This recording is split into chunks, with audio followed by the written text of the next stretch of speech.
नमस्कार, मैं संजीव कुमार जुल्का। जैसे कि मैं एक्टिंग, फिल्म मेकिंग, प्रोड्यूसर्स के लिए और फिल्म डायरेक्टर के लिए भी लेक्चर्स आजकल वीडियो पे टिप्स दे रहा हूँ। टू बी प्रिसाइज लेक्चर्स लेता रहता हूँ। तो एक्टिंग के जो लेक्चर था मेरा, उसका लास्ट हमने देखा था नेसेसरी एसेसरीज ऑफ एक्टिंग। सबसे इम्पोर्टेंट चीज़ है बॉलीवुड में सिंगिंग एंड डांसिंग। उसके बारे में हमने डिस्कस किया था। थोड़ा हम उसको और आगे लेके जाएंगे आज। और इसके बाद मैं ये बताने वाला हूँ कि जो नए एक्टर्स आते हैं वो कैसे सावधान रहें, किस तरह से लोग उनके साथ फ्रॉड कर सकते हैं, है ना। तो बहुत इम्पोर्टेंट चीज़ बनाने जा रहा हूँ मैं, देख लो। एनीवे, तो अब हम चलते हैं सिंगिंग के बारे में। मैंने आपको बताया था अगर डांसिंग नहीं है, खाली सिंगिंग है, तो दो चीज़ों का इम्पोर्टेंस बहुत है। एक तो एक्सप्रेशन आपके अच्छे देने, तो वो तो जैसे हम एक्टिंग में सिखाते हैं एक्सप्रेशन अच्छे दीजिए, वैसे आपको देने। और लिपसिंग, लिपसिंग में भी मैंने दो चीज़ें बताई थी। ज़्यादातर लोग सिर्फ एक ही चीज़ बताते हैं, लेकिन मैंने आपको दो चीज़ें बताई थी। क्या? एक तो वर्डिंग करेक्ट आनी चाहिए, लिप्स ऐसे में हिलें कि लगे कि आप वो वर्ड बोल रहे हैं, ठीक है, करेक्ट। और एक गायक जैसे गाने गा रहा है वो अंदाज भी आना चाहिए आपके फेशियल एक्सप्रेशन में, फेस के हिलने में। अगर जैसे वाइब्रेशन वाला गाना है, सपोजिंग सबसे ज़्यादा वाइब्रेशन वाला गाना एक है, तो वाइब्रेशन वाला गाना है तो ऐसा गाना है होठ भी और गले में भी कि आपको लगे हाँ ये वाइब्रेशन हो रही है, लगे कि आप गा रहे हैं, क्योंकि आप गा भी रहे हैं ना। जैसे गाना है मेरे भी दिल में आग लगी ना,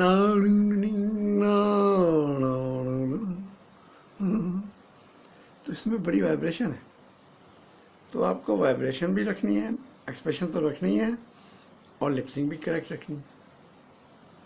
तो ये ध्यान रखना कि ऐसे गाएं कि लगे हाँ मेरे बिन रा रू रू रू रू रा रा रा रा रा। तो ये आपको ध्यान रखना कि आप ऐसे गाएं कि लगे कि वो गायक गा रहा है, ठीक है। अब हम देखते हैं सिंगिंग में कॉमेडी। आप कहेंगे सिंगिंग में भी कॉमेडी? यस, फिर कॉमेडी तो मेरी एक्सपर्टाइज है as an actor, as a writer, as a director, और कॉमेडी तो बड़े बड़े आर्टिस्ट को मैं सिखाता हूँ। तो देखते हैं सिंगिंग में भी कॉमेडी हो सकती है। तो सपोजिंग एक गाना है, एक रोमांटिक गाना है जिसमें कॉमेडी टच है, वो मैं ले रहा हूँ, तो वो मैं आपको दिखाता हूँ कैसे हो सकता था उसमें कॉमेडी। सपोजिंग एक हीरोइन और ये हीरो आपस में गा रहे हैं, यूँ खड़े हैं और टर्न करके ये गा रही है रोमांटिक, और उसके बाद अगला एक लाइन है जो वो टर्न करके इधर से आती है। अभी तो यूँ गा रही है हीरो की तरफ, और फिर एक लाइन वो थोड़ा सा यूँ टर्न करके आती है, ठीक है। तो यूँ टर्न करके आई, तो तब तक क्या हुआ, जो हीरो था यहाँ से चला गया, इधर आ गया, और वहाँ कोई भद्दा सा आदमी आ गया, ठीक है। तो अब क्या होता है, अब देखिए क्या उसके एक्सप्रेशन होंगे, वो देखिए। अब गाने की लाइन है अब मान भी जा तू, सपोजिंग ये है, तो यहाँ तो रोमांटिक है, फिर वो टर्न की और यहाँ से आएगी ये लाइन गाते हुए, जो लाइन गा रही है तो वो रोमांटिक में मूड में ही रहेगी, हैं। तो देखते हैं, अब मान भी जा तू, यस। देखिए अब इसमें बहुत इंपॉर्टेंट चीज़ है COE, जो एक्टिंग की भी बहुत इंपॉर्टेंस है और कॉमेडी में तो उसका बहुत ही इंपॉर्टेंस है, COE। तो जब मैं बहुत इंपॉर्टेंट दो चीज़ें बताता हूँ आपको, CF एंड SF, जिसका पार्ट है COE, तो वो इसमें है। देखिए क्या देखना है आपने, यहाँ से जब चली तो रोमांटिक मूड में थी, और उसको देख के उसके एक्सप्रेशन हट गए, ये करना, तो कॉमेडी आ गई। तो गाने में भी कॉमेडी आती है, कई गाने ऐसे हैं जिसमें अच्छी कॉमेडी है। सिंगिंग में भी कॉमेडी। अच्छा, यहाँ मैं एक चीज़ और आपको समझा रहा हूँ, बहुत इंपॉर्टेंट, जो आप गलती करते हैं। वही ना, हर कोई ये चीज़ें बताएगा नहीं, मुझे तो बहुत एक्सपर्टाइज है। मैंने बताया ना आपको, मैंने 100 टाइप के रोल्स किए हैं, लेकिन जब रोल किए कभी वैनिटी वैन में नहीं बैठा। तो बाहर निकलता था डायरेक्शन एंगल से, तो डायरेक्शन का मैंने बहुत तजुर्बा लिया कि ये डायरेक्टर ऐसा शॉट क्यों ले रहा है, ये भी देखता था। मैं होता तो क्या करता, तो डायरेक्शन एंगल से, प्रोडक्शन एंगल से, फिर ये देखता था नए नए जो एक्टर आते हैं उनको क्या क्या प्रॉब्लम्स होती हैं, यस वो देखता था। तो तभी out of the box thinking करके मैंने बहुत ऐसे लेक्चर्स बनाए कि आप लोगों को जो परेशानी आती है वो पहले मैं बता दूं ताकि आए ना। देखा इतना सारा एक्सपीरियंस, और बड़े प्रोड्यूसर डायरेक्टर एक्टर से एक्सपीरियंस लिया है, तो इतना सारा एक्सपीरियंस में आपको जो मैंने इतने हार्ड वर्क करके लिया है आपको बैठे बैठे मिल रहा है। तो देखिए, तो इसमें होता क्या है, आप कहेंगे यार इतने एक्सपीरियंस है, यस बहुत एक्सपीरियंस, एज एन एक्टर तो बहुत फेमस और बहुत काम किया है मैंने, डिफरेंट रोल्स किए हैं। I am celebrity in Edward, और फ्रांस का ऐड किया है, वहाँ पे लोग मुझे फ्रांस के प्रोड्यूसर डायरेक्टर थे लंदन के, वो मिस्टर बीन बुलाते थे। एज ए राइटर डायरेक्टर भी बहुत काम किया, फेमस भी हूँ, लेकिन फीचर फिल्म नहीं की, क्योंकि दो प्रिंसिपल है मेरे, एक no dirtiness in my film as well as on my set, yes. तो कई फिल्में छोड़ दी, और मुंबई के बाहर ज़्यादा मैं शूट नहीं करता हूँ, तो वहाँ पे भी 4-5 फिल्में छोड़ दी, तो बहुत सारी फिल्में छोड़ चुका हूँ इसके कारण से, क्योंकि ये है। और कंप्लीट एंटरटेनिंग मेरा जॉनर है, मतलब entertaining drama, heart touching emotions, heart touching romance, comedy, twist, thrill, ऐसी फिल्म पब्लिक को पसंद आए। बहुत मेहनत की है इसके लिए, तो इस कारण से मैं कई छोड़ चुका हूँ। और बहुत सारे एक्टिंग के भी मुझे आउट ऑफ इंडिया बहुत रोल मिलते थे बड़े बड़े, पर किए नहीं, क्योंकि मैं मुंबई के बाहर ही नहीं जाता, इसलिए फिल्में भी बहुत ज़्यादा की नहीं तो रिकॉर्ड तोड़ काम किया होता, पर फिर भी बहुत किया एज एन एक्टर भी, एज ए राइटर डायरेक्टर भी, short films, advertisement, web series, और एडवर्टाइजमेंट तो मैं प्रोड्यूस भी करता हूँ, और मैं प्रोड्यूसर का डायरेक्टर हूँ, तो इसलिए बहुत नॉलेज लिए। पहले हर फ्राइडे स्टडी करता हूँ, फिल्म चली तो क्यों, नहीं चली तो कैसे इंटरेस्टिंग स्क्रीन प्ले बनाए कि पब्लिक को पसंद आए। सिनेमा हॉल जाता हूँ, लोगों के व्यूज़ लेता हूँ, यंगस्टर्स के, तो बहुत मेहनत करता हूँ, तो हूँ प्रोड्यूसर का डायरेक्टर। एक 2010 में एक आया था लड़का यंग, सर मेरे पास 1 करोड़ है, आइए फिल्म बनाते हैं, आप डायरेक्ट कीजिए। कोई और था फटाक से बना देता कि भाई फर्स्ट टाइम डायरेक्टर, उसका फर्स्ट टाइम वो हो जाएगा, फिल्म बन जाएगी। मैंने मना कर दिया, क्योंकि मुझे मालूम है 1 करोड़ की आप अगर हिंदी की फिल्म बनाएंगे तो सारा का सारा पैसा डूबने वाला है, कुछ नहीं मिलेगा। तो मैं इतना सिंसियर डायरेक्टर हूँ, प्रोड्यूसर का ख्याल रखता हूँ, तो बहुत मैंने वो ले ली है नॉलेज, और अब मैं तैयार हूँ कंप्लीट एंटरटेनिंग फिल्म, या स्पेशली मैं आउट एंड आउट कॉमेडी में देख रहा हूँ, जो मिलती है तो सबसे पहले और डायरेक्ट करूँगा। नाउ आई एम रेडी, और कोई ऐसी क्लीन फिल्म होगी, श्योर। तो मैं बता रहा था कि बहुत मेहनत तजुर्बा लिया है, और अब ये देखिए बहुत इंपॉर्टेंट पॉइंट बता रहा हूँ। जनरली क्या होता है कि जब वो मुड़ के आई रोमांटिक मूड में है, तो रोमांटिक मूड है, फिर वो देखेगी, और उसके बाद देखा तो अनिल कपूर नहीं है, कोई और है, फिर वो रिएक्ट करेगी। जनरली क्या करते हैं लोग कि आए रोमांटिक मूड में आए, और आते ही नहीं, पहले रजिस्टर कीजिए कि आपने देखा। तो ये देखिए, यूँ आए रोमांटिक मूड में, देखा, देख के रियलाइज किया, ये रजिस्टर करना ज़रूरी है, ये कई लोग भूल जाते हैं। तो इस तरह से चलिए, तो ये मैंने बताया। अच्छा, मैंने ये बताया था कि डांसिंग भी हो अगर, और ग्रुप डांस हो, तो वो थोड़ा बहुत मुश्किल होता है जरा करना, तो काम मिल जाए आपको तो ही एक्टिंग करना बड़ा मुश्किल होता है। कैमरा एक्टिंग तो और मुश्किल होती है, क्योंकि उसमें क्या होता है, आपको ध्यान रखना है कि यहाँ से ये डायलॉग यहाँ से वहाँ तक जाते हुए ख़त्म हो जाना चाहिए, तो आपको कैरेक्टर में भी रहना है, परफॉर्मेंस भी देनी है। सबसे मुश्किल होता है डायलॉग याद करना, तो आपको डायलॉग याद भी करना है, वो भी कैरेक्टर में परफॉर्मेंस देते हुए, तो काम बहुत मुश्किल है, तो मेहनत मांगता है। और सबसे मुश्किल काम है पहला ब्रेक।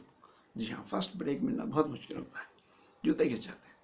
उसका मैंने सोल्यूशन दिया है आपको। मेरा जो वीडियो है एक डायलॉग डिलीवरी पे, वो देखिए, उसमें मैंने बताया आपको कि सपोजिंग आप 2 लाख की फिल्म बनाने जा रहे हैं, तो सपोजिंग आप 2 लाख की ट्रेनिंग लेने जा रहे हैं, तो 60-70 हज़ार में एक अच्छी एक्टिंग की ट्रेनिंग मिल जाती है। 1,30,000 की एक शॉर्ट फिल्म बनाइए, तो आपको फर्स्ट ब्रेक मिल गया। शॉर्ट फिल्म चैनल है, वहाँ दिखाएंगे भी, और क्या चाहिए। बहुत फ़ायदे हैं, 4 फ़ायदे हैं, वो वहाँ बताए मैंने, और बहुत ख्याल भी रखना है आपने, वो भी वहाँ बताया, तो वो देखिए आप। तो देखिए मैंने आपको फर्स्ट ब्रेक लेने का तरीका बता दिया। अगर आपके पास सपोजिंग 80,000 ही है तो सिर्फ 30,000 का एक पैकेज लीजिए एक्टिंग सीखने का, 50,000 का शॉर्ट फिल्म बना लीजिए। पर उसके लिए आपको मेरे जैसा कोई राइटर डायरेक्टर चाहिए होगा जो कम बजट में अच्छी चीज़ बना दे। I told I am a chartered accountant also. तो मैंने सोल्यूशन बताया। अब मैं आपको बताता हूँ कि बहुत इम्पोर्टेंट चीज़ कि जब नए लोग यहाँ पे आते हैं, यंगस्टर्स, एस्पायरिंग एक्टर्स, तो उनके साथ क्या क्या धोखे हो सकते हैं। तो देखिए आपके काम की, आपके बेनिफिट की चीज़ बता रहा हूँ, इसलिए मैं जनरली ना मैंने किसी को कहता नहीं सब्सक्राइब करो, पर कर लो यार, आप ही का फ़ायदा है। शेयर करो, उनका फ़ायदा है। लाइक करो, अच्छा है तो लाइक करो। तो देखिए सबसे पहले आप जब यहाँ आते हैं तो यहाँ पे आपको बड़े फेंकू लोग मिलेंगे, इतनी बड़ी बड़ी बातें करेंगे, आपको ऐसा लगेगा यार ये तो प्रोड्यूसर का साला है, कल ही आपको हीरो बना देगा और आपको खूब होटलों में आपसे खाएगा पिएगा और आपके पैसे भी ले लेगा। काम तो देखिए डेस्टिनी, टैलेंट और हार्ड वर्क से मिल रहा है। तो टैलेंट के लिए आप सीखिए एक्टिंग, और जैसे मैंने बताया फर्स्ट ब्रेक के लिए शॉर्ट फिल्म बना लीजिए। तो अब इनसे बच के रहिए। जनरली क्या होता है मैं बता रहा हूँ, क्योंकि फर्स्ट ब्रेक बहुत मुश्किल होता है मिलना, तो इस फ्रस्ट्रेशन में लोग इनके कब्जे में आ जाते हैं। तो मैंने या तो आपको, तो ऐसे लोग हैं जो आपको कब्जे में लाएंगे और आपको फ्रॉड आपसे करेंगे, लेकिन मैंने सोल्यूशन भी दिया आपको। सोल्यूशन ये है कि फर्स्ट ब्रेक आपको अपनी शॉर्ट फिल्म बना लो खुद, उसके कई तरीके हैं, कम पैसा तो उसका भी तरीके हैं, तो बना लो और उसके कई फ़ायदे होंगे आपको, वो करोगे तो। ऐसे बिना बात के लूट जाओगे तो क्या फ़ायदा। अच्छा मैं आपको एक्सपीरियंस अपना बताता हूँ एक। तो 18 साल पहले की बात है कि किसी का मैसेज आया कि वहाँ ऑडिशन हो रहा है, तो मैं चला गया। अब सीनियर एक्टर था मैं तभी से, तो तभी से मैं रिस्पेक्टेड एक्टर हूँ बड़ा। तो ऑडिशन तो नहीं हुआ, सेलेक्ट हो गए, बाकी सबके ऑडिशन हुआ और हम 21 जने सेलेक्ट हो गए। और 3 चीज़ें बना रहा था, एक फिल्म, एक वेब सीरीज़, एक ऑस्ट्रेलिया में कुछ। तो सब बड़े खुश। फिर वो बोलता है देखिए सबसे पहले हम ऑस्ट्रेलिया वाला शुरू करेंगे क्योंकि यही टाइम है वहाँ शूट करने के लिए, तो हमें 4 दिन में टिकटें बुक करनी है, आप लोग अपना पासपोर्ट ले आइए। अब उन दिनों में 18 साल पहले एक सिर्फ 6-7 जनों के पास ही पासपोर्ट था, बाकी जनों के पास था ही नहीं। तो उसने कहा आप जल्दी बनवा लीजिए। अब 4 दिन में कहाँ से बनेगा, तो क्या करें। तो फिर उसने कहा कि भाई चलो अगर आप कहो तो मैं बनवा देता हूँ, मेरे पास एक एजेंट है वो सबके बना देगा, तो 10,000 रुपये लेगा। अब सब झांसे में आ गए। मैं नहीं आया, मैं बच गया क्योंकि मैंने मम्मी जी से पूछा, उन्होंने मना कर दिया, मैंने नहीं दिया। देखो तो मम्मी जी ने बचा लिया, लेकिन ज़्यादातर लोग झांसे में आ गए, उन्होंने दे दिए और अगले दिन ही वो गायब। तो ऐसे ऐसे लोग होते हैं यहाँ पे। अच्छा, और ऐसी टेक्निक से वो लोग करते हैं, आपको लगेगा हाँ ये तो बड़ा जेन्युइन आदमी है। ये भी मैं बताऊंगा, लेकिन अगर आप कमेंट करेंगे कि हाँ आपको चाहिए, तो मैं ये बताऊंगा कि किस तरह से वो करते हैं कि आप फंस ही जाते हैं। आपको तो लगेगा बड़ा शरीफ है, क्या क्या किया उसने मैं बताऊंगा, बताया कैसे चला वो। तो ये तो इसके लिए एक प्रिंसिपल बना लीजिए, वो मैं बताऊंगा आपको अगले लेक्चर में। अगर आप कमेंट करेंगे, सब्सक्राइब करेंगे, शेयर करेंगे और लाइक करेंगे। अरे आप ही के फ़ायदे की चीज़ें हैं जो मैं आपको बता रहा हूँ, प्रोड्यूसर्स के फ़ायदे की चीज़ें बताता हूँ कि उनको क्या क्या सावधानियाँ रखनी हैं। और बेहतरीन मेरे पास कहानियाँ लिखी हुई हैं, साइबर क्राइम पे मैंने एक बेहतरीन कहानी लिखी है। तो काम चल रहा है मेरा ये, उस पर मैंने अब वर्क करना है, लेकिन फिर भी आप लोगों के फ़ायदे की बात मैं यहाँ बताता रहता हूँ। तो लीजिए अगले